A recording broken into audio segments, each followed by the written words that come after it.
Call of the Wild by Jack London, Chapter 7, New Masters.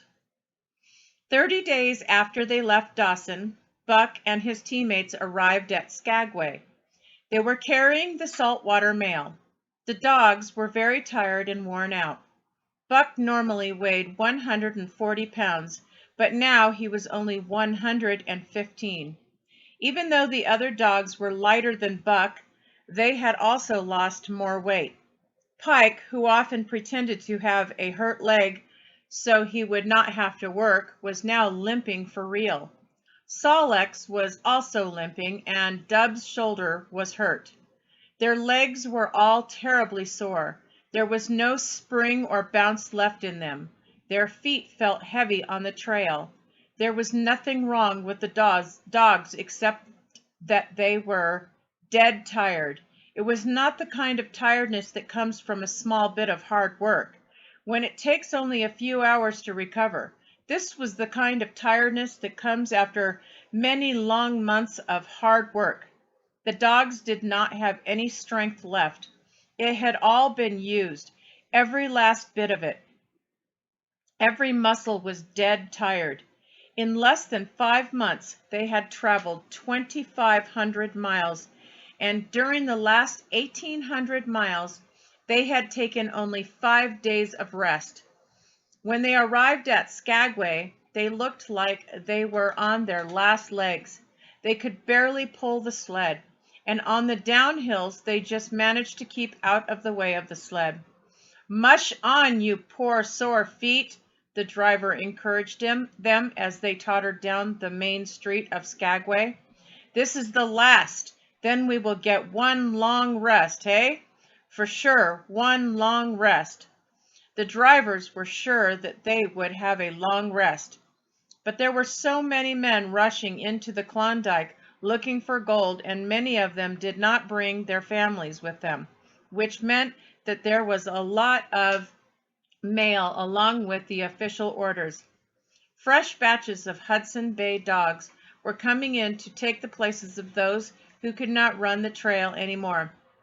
The ones who could no longer run were sold. 3 days passed, and Buck and his teammates found out how tired and weak they really were. On the morning of the 4th day, 2 men from the south came along and bought them, harness and all. The men called each other Hal and Charles. Charles was a middle-aged man with watery eyes and a mustache that twisted up at the ends. Hal was only 19 of 20 and carried a big gun and hunting knife strapped to his belt. Both men were out of place here in the north, and no one could understand why they had come. Buck heard the men talking, saw the money pass between the man and the government agent, and knew that the Scottish driver and the mail train drivers were passing out of this life just like Perrault and Francois, and the others who had gone before. When they arrived at their new camp, Buck saw a messy place. The tent was falling down, and there were unwashed dishes. He also saw a woman whom the men called Mercedes. She was Charles' wife and Hal's sister. Buck watched them nervously as they tried to take down the tent and load the sled. They were trying hard, but they did not know what to do. They rolled the tent into a bundle 3 times as large as it should have been. They left the dishes unwashed and packed them. Mercedes and the 2 men talked and argued all the time. When they put a sack of clothes on the front of the sled, she suggested it should go on the back after they had put it there and covered it with a few other bundles. She found more things they forgot to pack, and that had to go in the clothes sack. So they unloaded everything and started again. 3 men from a camp nearby came and watched, grinning and winking at each other. "You have a heavy load already," said one of them. "I shouldn't tell you your business, but I wouldn't take that tent along if I was you." "Impossible!" Mercedes cried, throwing up her hands. "How in the world could we manage without a tent?" "You don't need it. It's springtime, and you won't get any more cold weather," the man replied. She shook her head as Charles and Hal put the last few items on top of the huge load. "Think it'll ride?" one of the men asked. "Why shouldn't it?" Charles said angrily. "Oh, that's all right, the man said quickly. "I was just wondering, that's all. It seems a little top-heavy." Charles turned his back and pulled the ropes down as well as he could, which was not very well at all. "And you're sure the dogs can hike all day with that load behind them?" another man asked. "Certainly," said Hal. "Mush!" he shouted. "Mush on there!" The dogs sprang forward in the harness, strained hard for a few moments, then relaxed. They could not move the sled. "Lazy beasts!" Hal shouted. He became angry with the dogs, but Mercedes asked him not to treat them badly. "The poor dears!" she cried. "Now you must promise you won't be harsh with them the rest of the trip, or I won't go a step." "You don't know anything about dogs," her brother sneered. "They're lazy, I tell you, and you have to be mean to get anything out of them. That's their way. You ask any one of those men." "They're weak as water, if you want to know," said one of the men. "Plumb tuckered out, that's what's the matter. They need a rest." "No, they don't," Hal said angrily. "They do if you want them strong enough to do their job," the other man shot back. "Why don't you leave me alone with them and let me do my job?" Hal replied. "Listen, sir, I'm just trying to give you good advice. Anyone can see these dogs need a rest, but if you don't want to listen to me, you don't have to." "You said it," Hal answered. For a moment the other man seemed to grow angry. Then his face changed and a small smile crossed his lips. "You know," he said, "on second thought, I figure you really do know what you're doing." Then he turned his back on Hal and silently walked away. Mercedes was embarrassed by the scene, but happy that it was now over. "Never mind that man," she said to her brother. "You're driving our dogs, and you do what you think is best." Hal did everything he could to make the dogs move. They threw themselves forward, dug their feet into the packed snow, got down low to it, and used all their strength. The sled held as though it was an anchor. After 2 tries, they stood still, panting. Hal was terribly angry with them. He yelled and pushed and shoved them. Then Mercedes stopped him again. She dropped on her knees in front of Buck with tears in her eyes and put her arms around his neck. "You poor, poor dears," she cried. "Why don't you pull hard? Then we won't be so mean to you." Buck did not like her, but he was feeling too miserable to resist. One of the onlookers, who had been clenching his teeth because he was so angry now, spoke up. "It's not that I care what happens to you, but for the dogs' sakes, I just want to tell you this. You can help them a lot by breaking that sled out of the ice. It's frozen to the ground. Throw your weight against it, rock it right and left, and break it out." They tried a third time to move, but this time they followed the man's advice, and Hal managed to break the sled loose from the ice and snow. The overloaded and awkward sled moved forward with Buck and his teammates struggling under the mean treatment from Hal. 100 yards ahead, the path turned and went downhill toward the main street. It would have taken an experienced driver to keep the top-heavy sled upright on this turn. Hal did not know how to do it. As they went around the turn, the sled fell over, spilling half its load through the loose ropes. The dogs didn't stop running, and the sled bounced on its side behind them. They were angry because of the bad treatment they had received and the heavy load. Buck was raging mad. He broke into a run, and the team followed him. Hal cried, "Whoa! Whoa!" But they did not stop. He tripped and was pulled off his feet. The dogs dashed up the street, scattering the rest of the load along the way. Some friendly people caught the dogs and gathered up the belongings. They also gave the advice. They told Hal, Charles, and Mercedes to cut their load by half and get twice as many dogs if they ever wanted to reach Dawson as they planned. Hal and his sister and brother-in-law listened unwillingly, pitched their tent, and went through all of their things. They threw away canned food, which made the other men laugh, because canned food on the trail is something that people only dream about. "Those are blankets for a hotel," said one of the men who laughed and helped. "Half as many of these would still be too much. Get rid of them. Throw away that tent and all those dishes. Who's going to wash them anyway? Do you think you're traveling on a fancy train?" And so it went, as they tossed out everything they did not need. Mercedes cried when her clothes bags were dumped on the ground and each piece of clothing was thrown away. She was sad, and after she went through her things, she went through the men's belongings like a tornado.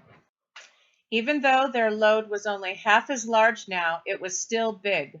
Charles and Hal went out in the evening and bought 6 dogs, which were not from the north.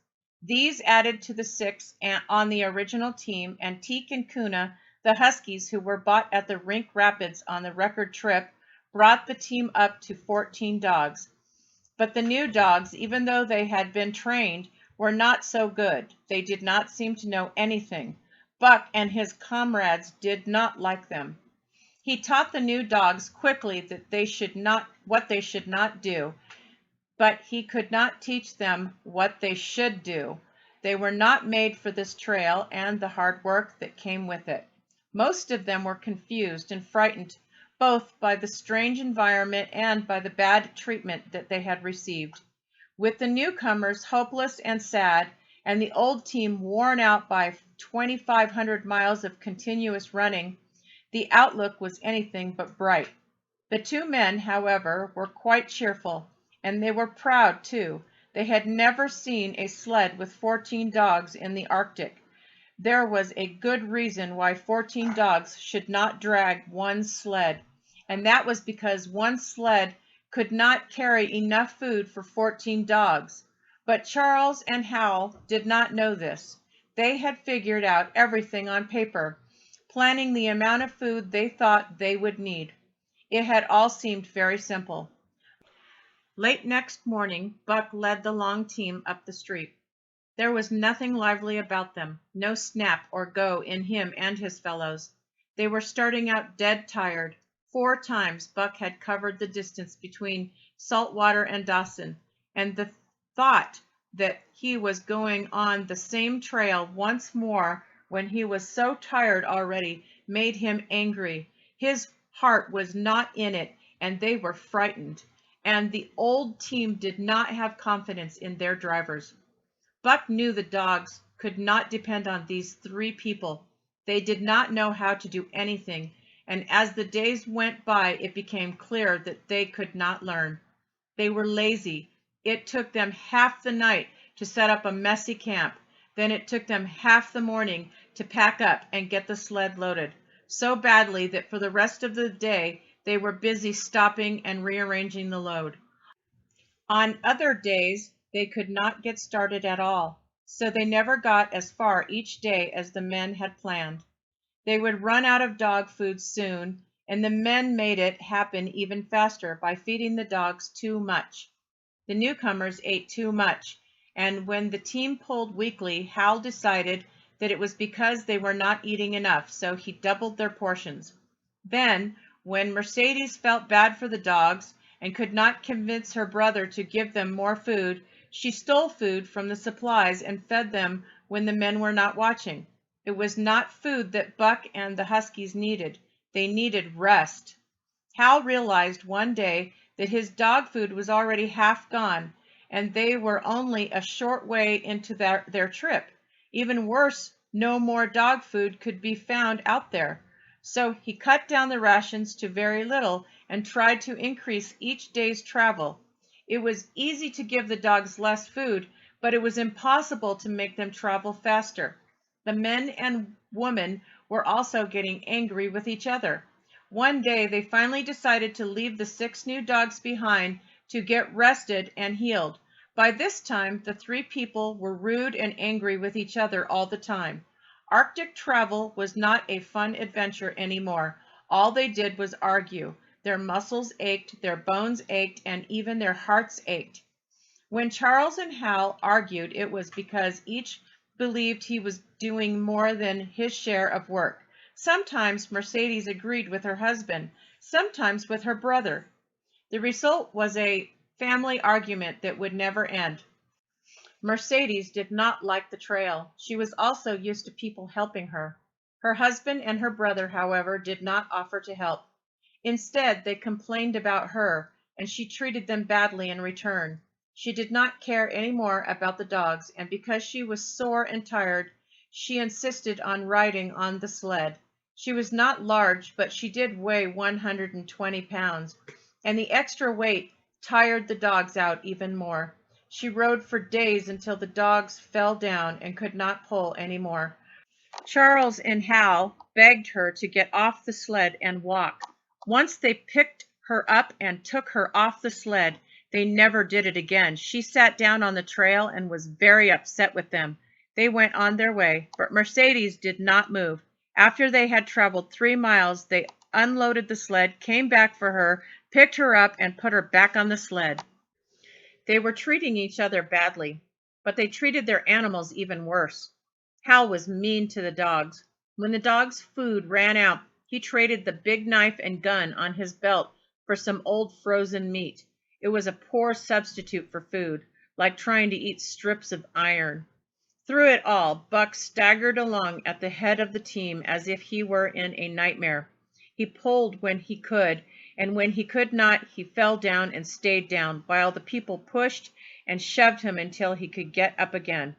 All the stiffness and shine had gone out of his beautiful furry coat.